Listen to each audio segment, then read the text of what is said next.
Tides that time transcends. In a land far removed from the hustle and bustle of modern life, two great cliffs stood tall, facing each other across a narrow strait. Between them, the waters churned with an energy that seemed almost otherworldly. Mara, an adventurous girl, always wondered about the stories that old sailors told about the strait. They spoke of ships that sailed into the waters and never returned, while others mentioned time behaving oddly in that region. One summer morning, equipped with a small boat and a heart full of courage, Mara decided to explore the strait. She rowed steadily towards the center, and as she did, she noticed a peculiar sensation. The rhythmic sound of the water against her boat started to synchronize with the beating of her heart. The closer she got to the center, the stronger this feeling grew. Suddenly, she was enveloped in a bright light, and when her vision cleared, she found herself in the same spot, but everything else had changed. The skies were painted with hues she had never seen, and celestial bodies floated around, unlike any stars or planets. As Mara continued rowing, she reached the shores of a land that seemed untouched by civilization. The trees were taller, the flowers more vibrant, and the animals unlike any she had ever seen. She realized that she wasn't just in a different place, she was in a different time. She met a group of people who looked human but had an ethereal quality about them. They introduced themselves as the Keepers of Time. The strait was a portal, they explained, and it had taken Mara to a dimension where time existed in its purest form. Mara spent what felt like days, learning from the Keepers. They showed her the sands of time, literal grains that held moments from the past, present, and potential futures. She witnessed events from ages ago and even caught glimpses of what the future might hold. But the most enchanting part was the dance. Every evening, the Keepers performed a dance on the shores, a ritual to balance the flow of time. Mara watched in awe as they moved in perfect harmony, their steps representing the delicate dance of moments and memories. Yet, as the days went by, Mara felt a pull towards her own time. She missed her family and the familiarity of her world. Seeing her dilemma, the leader of the Keepers gave her a choice. She could stay and learn their ways or return to her time. But returning would mean she could never come back. Mara, with memories of her adventures etched in her heart, chose to go back. The Keepers performed one last dance, creating a portal for her.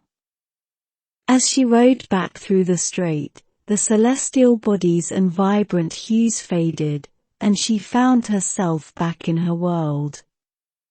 Her journey had felt like weeks, but when she reached home, only a few hours had passed. No one believed her tales, but Mara didn't mind.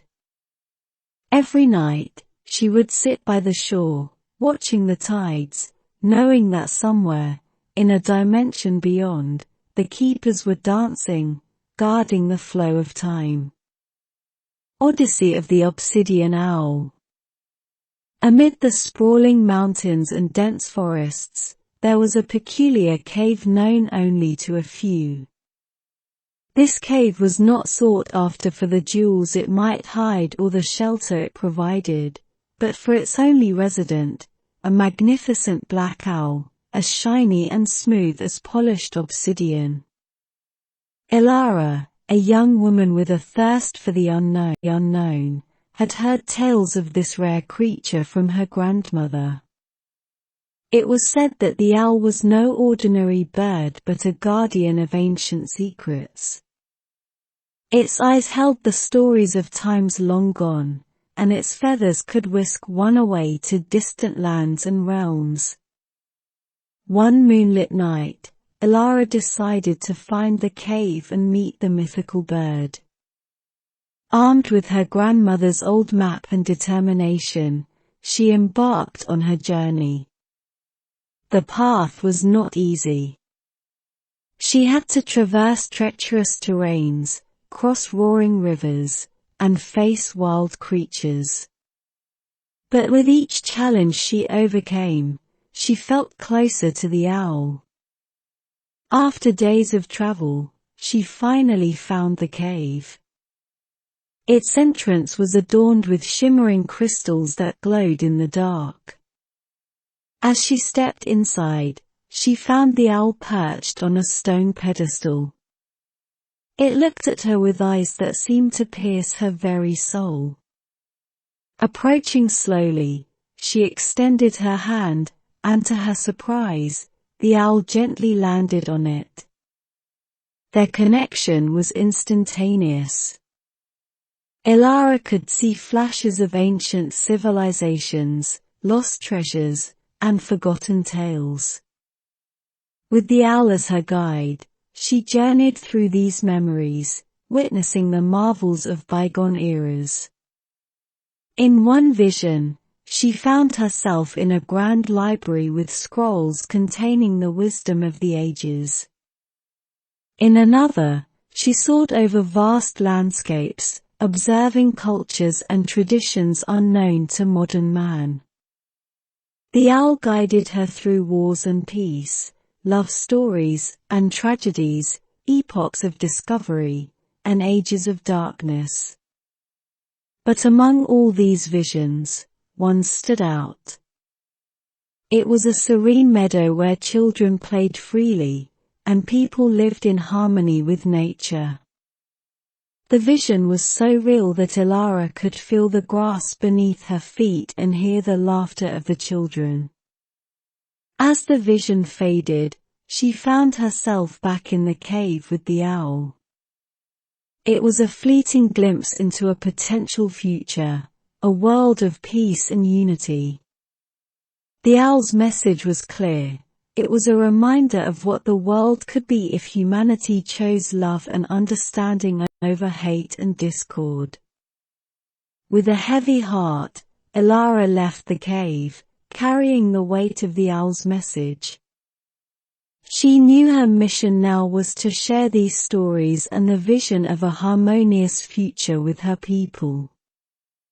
Over the years, she became a renowned storyteller, recounting her odyssey and the tales she had witnessed. And while many dismissed her stories as mere fantasies, there were those who believed, and in them, the seeds of hope were sown. Elara's tales of the black owl, its wisdom, and the vision of a better world spread far and wide. And in the hearts of those who listened, the dream of a peaceful world lived on. Beyond the boundary of the brimming bay. A faint glow appeared on the horizon as the sun began to rise, casting a golden hue on the calm waters. Kira, a young woman with a spirit of adventure, sat by the bay's edge, watching the shimmering ripples. She had always wondered what lay beyond the bay. Her people had never ventured past it, believing that nothing existed beyond its vast expanse. The elders spoke of a curse that prevented anyone from crossing the bay. They told tales of brave souls who had tried and were never seen again. But Kira couldn't help but question these tales. She had an insatiable curiosity, always wondering, always questioning. One morning, she found an old, weathered book in her attic. The pages were filled with tales of lands beyond the bay, of civilizations and cultures of magical creatures and mysterious forests. Kira was enthralled. She felt a pull, a desire to explore and discover the truth for herself. Gathering supplies in a small boat, she decided to embark on a journey across the bay. As she rowed further from the shore, the land behind her became a mere speck.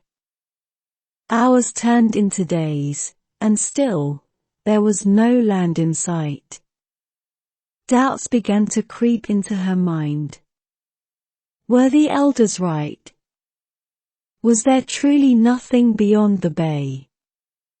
But on the fourth day, when hope was waning, she spotted something. Land. It was unlike anything she had ever seen. Lush green forests, towering mountains, and cascading waterfalls. She had discovered a new world. As she explored this newfound land, Kira encountered people who looked different but were kind and welcoming. They spoke a different language, but with gestures and expressions, they communicated. She learned of their traditions, tasted their food, and danced to their music. She also discovered that her own people were not the only ones with tales of a cursed bay.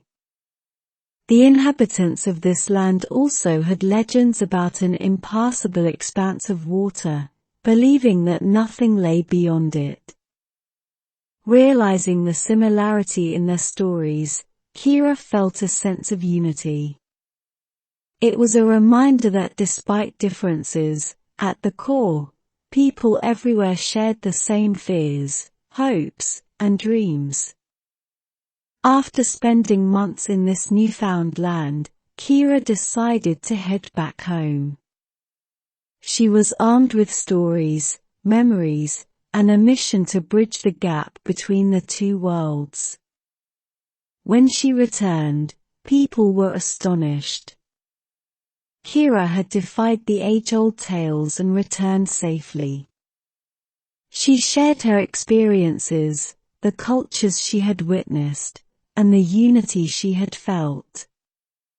Her tales inspired many.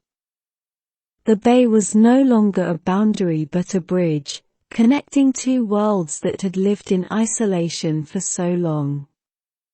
Trade routes were established, cultural exchanges began, and over time, the two lands became intertwined, erasing the imaginary boundaries that had kept them apart. And as for Kira, she became a beacon of hope and exploration, reminding everyone that sometimes, one needs to venture beyond the known to discover the wonders of the unknown.